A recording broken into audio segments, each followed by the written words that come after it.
শিয়ালদহ স্টেশনের দক্ষিণ শাখা থেকে ট্রেন ছাড়ল নামখানার উদ্দেশ্যে। মাঝপথে ছোট্ট একটা স্টেশন সুভাষগ্রাম।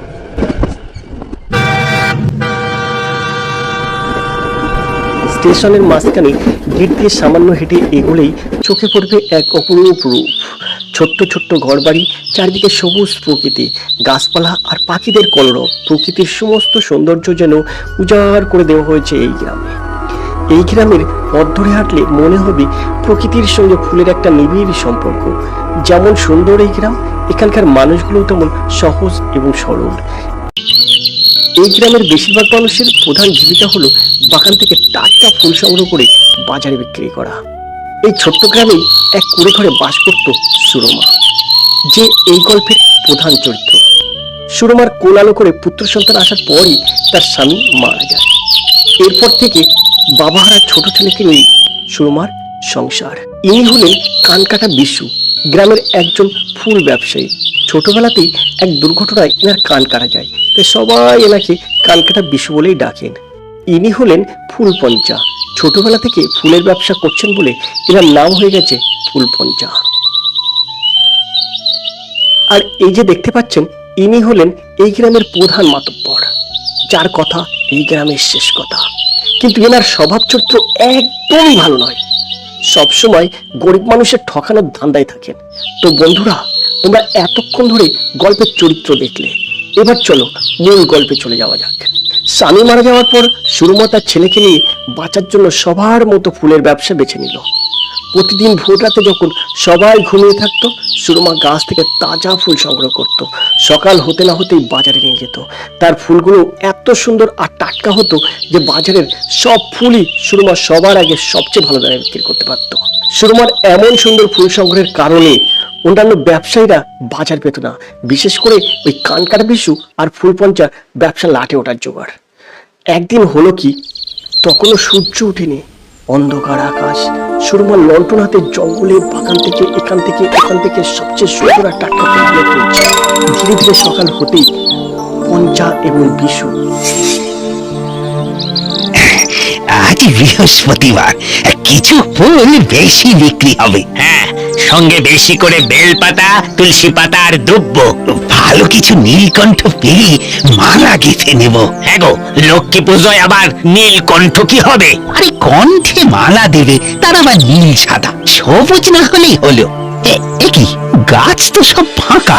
হায় হায় হায়, মনে হচ্ছে কেউ যেন গাছ মুড়িয়ে সব ফুল তুলে নিয়ে গেছে। এতে অবাক হওয়ার কি আছে? অবাক হওয়ার কি আছে? এটা রোজগার ঘটনা।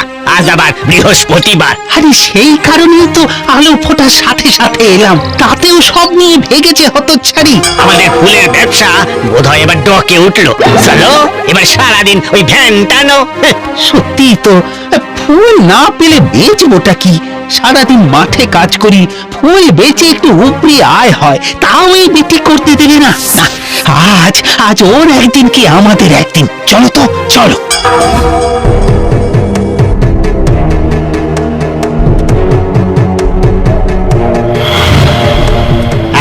বলি, এত ফুল তুই পেলি কোথা থেকে? কেন, বাগান থেকে। বলি বগনটা কি তোর একার? একার কেন হবে? আর সেই কথাই বা আবার আমি কখন বললাম? বলতে হয় না, নমুনা দেখছি তো, সব ফুল মুড়িয়ে তুলে এনেছিস না? ও মারা যাওয়ার পর আমার রোজগার বলতে সারাদিনে এইটুকুই। ঘরে ছোট বাচ্চা, দুধের খরচ তুলতে পারি না। এই নাকে কান্না এবার মোড়লের কাছে কাঁদিস। আই চল চল চল বলছি। এই বলে বিশু এবং পঞ্চা সোজা মাতব্বরের কাছে এসে নালিশ করলো। মাতব্বর সঙ্গে সঙ্গে ওই গ্রামের কিছু মানুষজন এবং বিশু পঞ্চাকে সঙ্গে নিয়ে সোজা সুরমার দরজার সামনে এসে হাজির হলো এবং মাতব্বর ডাকা শুরু করলো। তারপর, নতুন বউ, ও নতুন বউ, দেখো নতুন বউ, এভাবে চলতে পারে না। অন্ধকার থাকতে থাকতে সব ফুল গিয়ে তুলে নাও, আর অন্যেরা ফুল পায় না। হুজুর, আমার যে আর কোনো কাজ নেই হুজুর। ও থাকাকালীন তো আমাকে ভাবতে হয়নি, বলুন কি করব আমি এখন? ওই জমি তো সবার হুজুর, ওই বাগান তো সমবায়ের বাগান। সেই জন্যই তো তুমি একা ওই জমির সব ফুল তুলতে পারো না। সবাই একসঙ্গে তুলবে, তারপর সবাই চলে যাওয়ার পর যদি কিছু পড়ে থাকে সেইটা আলাদা করে তুমি নিতে পারো। এখন থেকে একলা আগে আগে আগে গিয়ে আর ফুল তুলবে না, এটা আমার নির্দেশ। তাহলে তাহলে আমি কোথায় যাব? ও বেঁচে থাকতে কবে আমি ফুল তুলতে গেছি বলুন? তুমি নিজের বাড়িতে গাছ লাগাও আর সেই ফুল তুলে বাজারে বেচো। মোড়ল মশাই, তা কি করে হয়? তার জন্য তো অনেক সময় লাগবে। আমি ততদিন খাবো কি? আমার কথা নয় ছেড়ে দিলাম, ওই বাচ্চাটাকে কি করে বাঁচিয়ে রাখবো? অন্য কাজ কর। অন্য কি কাজ? তোমাকে তো বলেইছিলাম আমার বাড়ি দেখাশোনার কাজ কর, খাওয়া পড়ার অভাব হবে না। না না, আমি চাকরানির কাজ করবো না, কিছুতেই না। রানীর কাজ করতে চাও নাকি? যত সব, যা মুরগি যা। শোনো শোনো, যদি অনেক ফুল তুলতে চাও তাহলে উত্তরের জঙ্গলে গিয়ে ফুল নিয়ে এসো। সেই জঙ্গলে তো সাপ আছে, ভাল্লুক আছে। বাঘ থাকলেও আমাদের কিছু করার নাই। নতুর বউ, এ আমার নির্দেশ, তোমরা এলো। শোনো নতুর বউ, নতুর প্রতি আমার স্নেহ ছিল, তোমার প্রতি আরো বেশি স্নেহ আছে। নিজে চেষ্টা করছো করো, কিন্তু পারবে না নতুর বউ, পারবে না। একলা মেয়ে মানুষ, একজন পুরুষ অভিভাবকের দরকার। অভাবে আমার কাছে এসো, আশ্রয় অর্থ সব পাবে। ওগো, তুমি তো আমাকে আর এই দুধের শিশুটাকে ফেলে নাচতে নাচতে সময়ের আগে উপরে চলে গেলে। এখন আমি কি করব বলে দাও, বলে দাও তুমি কি করবো? শুনেছি ওই জঙ্গলে নাকি সত্যি সত্যি ভয়ঙ্কর বিষাক্ত সাপ আছে। আরে আছেই তো। কেন কেন গতবার তো জামাল মিয়া কাঠ কাটতে গিয়ে সাপের সবলে মরলো, মনে নেই? হ্যাঁ, যারা কাঠ কাটতে মধু আনতে যায় তাদের মুখে শুনেছি ওই মধুর লোভে ভাল্লুকও আসে। বাঘের উৎপাতও আছে। মোড়লে ঠাকুরদা তো ওই জঙ্গলে বাঘের থাবায় প্রাণ দিয়েছিল। হ্যাঁ, শরীরটাও তো পাওয়া যায়নি বলে শুনেছি, শুধু বাঘের পায়ের দাগ। এখন নতুন বউরে কি পাঠানো ঠিক হলো?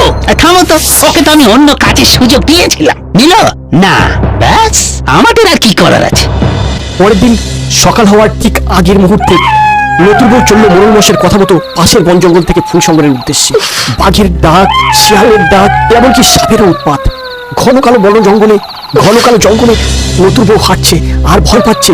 সঙ্গে ভয় থাকলেও তার জীবিকা নির্বাহ করার জন্য ফুল তাকে তুলতেই হবে এবং বাজারে সেটা বিক্রি করতে হবে।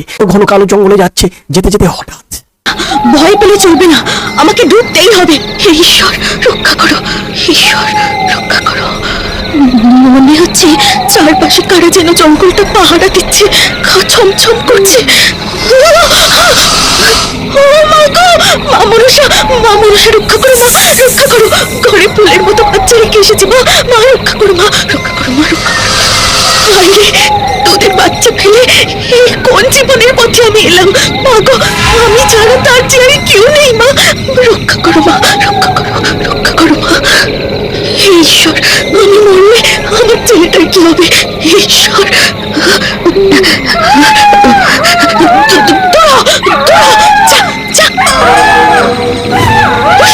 চলে যা বলছি, যা।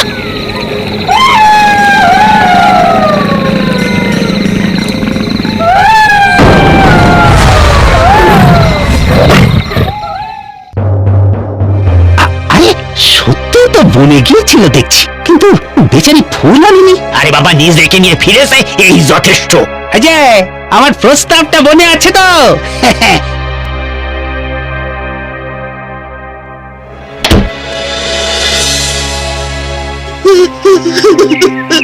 আমি যাচ্ছি, আমি তোকে ঈশ্বরের হাতে দিয়ে গেলাম, আমাকে যে যেতেই হবে। তোকে আমি চাকরানির ছেলে হতে দেব না, কিছুতেই না। পরদিন নতুন বউ বেরিয়ে পড়লো ভোর হওয়ার আগে, রাতারাত্রির মধ্যে সেই ফুল সংগ্রহের উদ্দেশ্যে। বন জঙ্গলে যত গভীরে যাচ্ছে, যে ফুল দেখে এসেছিল সেই ফুল আর সে দেখতে পাচ্ছে না। আরো যাচ্ছে, আরো যেতে যেতে দেখছে যে ফুল যেখানে দেখে এসেছিল সেখানে আর ফুল দেখতে পাচ্ছে না। নতুন বউ ভয় পেল, মনে করলো যে পথ মনে হয় হারিয়ে ফেলেছি, যে পথে এসেছিলাম কাল সেই পথে মনে হয় আসেনি। এই বলে সে পথে আবার ঘুরলো, এমন সময় বাঘ দেখেই নতুন বউ পিছন ফিরে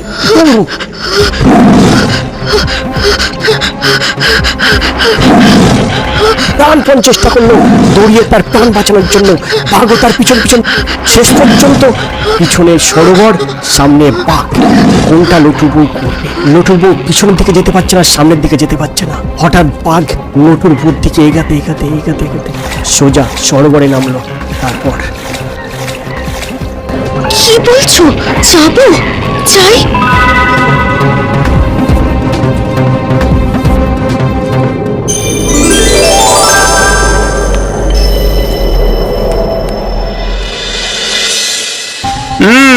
এই যে মেয়ে, সব নীল পদ্মগুলো আমাকে দিয়ে দাও তো।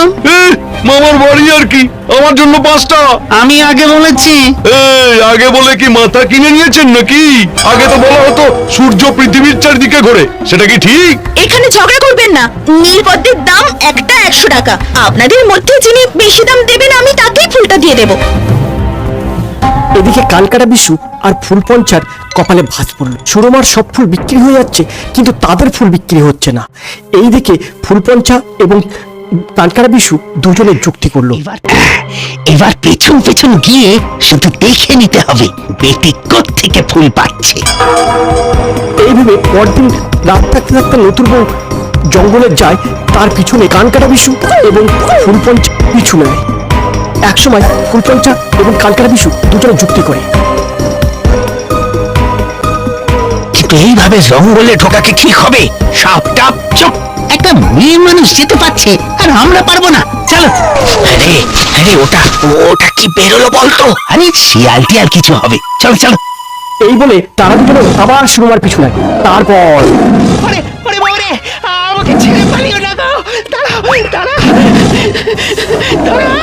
দাঁড়াও দাঁড়াও।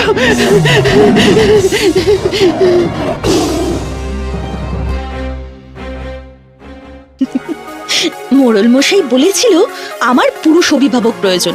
এই তো আমার পুরুষ অভিভাবক।